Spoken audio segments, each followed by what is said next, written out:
দেব ইধিকা জুটি, এই জুটিটা কিন্তু দর্শকদের মাঝে ভীষণ প্রশংসা পেয়েছে এবং ইধিকা পাল থাকা মানে সেই ছবির একটা হাইপ কিন্তু অন্য লেভেলে চলে যায় বলা যেতে পারে। ন্যাচারালি কোনো হিরোইনকে নিয়ে এই রকম আলোচনা হয় না যেটা বর্তমানে আমরা ইধিকা পালকে দেখতে পাচ্ছি। সেটা তোমরা টলিউডের ক্ষেত্রে বলো বা বাংলাদেশের ক্ষেত্রে বলো, প্রতিটা জায়গাতে কিন্তু ইধিকা পাল সফল।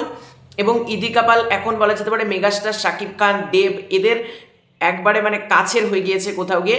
তো ইধিকা পাল এবং দেব জুটি কিন্তু আবারও ফিরতে চলেছে, দেব ইধিকা জুটি।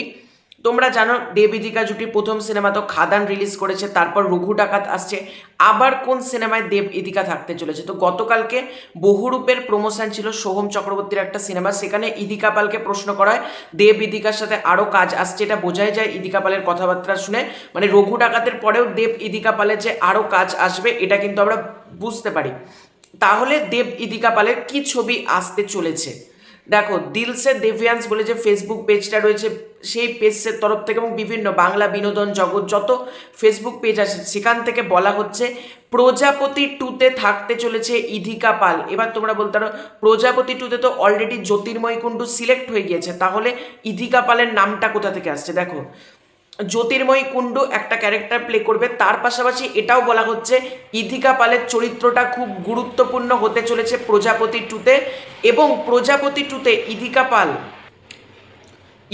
পাল কিন্তু যে কাজটা করতে চলেছেন, ওনার পোর্শনের শুটিং কিন্তু ইধিকা পালের পোর্শনের শুটিং কিন্তু লন্ডনে হবে না, কলকাতাতে যে পোর্শনের শুটিং হবে প্রজাপতি 2-এর, সেখানেই নাকি একটা গুরুত্বপূর্ণ চরিত্র প্লে করতে চলেছে ইধিকা পাল।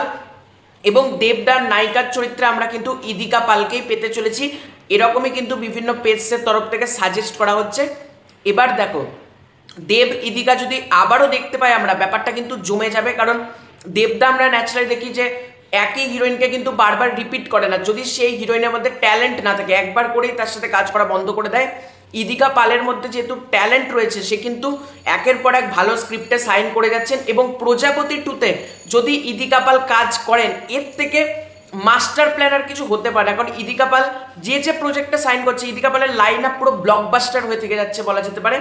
এবার দেখা যাক প্রজাপতি 2-এ ইধিকা পালের চরিত্রটা কীরকম হয় বা চরিত্রটার ইম্পর্টেন্স কতটা থাকে, স্ক্রিন টাইম কতটা থাকে, সেটা একটা দেখবার মতন ব্যাপার হবে। তো তোমাদের এই বিষয়টাকে নিয়ে কি মতামত, দেব ইধিকা জুটি আবার দেখতে পেলে তোমরা কতটা খুশি হবে কমেন্ট করে জানিও। খুব শীঘ্রই দেখা হচ্ছে নতুন কোনো ভিডিওতে। চ্যানেলে নতুন থাকলে সাবস্ক্রাইব করে দিও। Bye bye.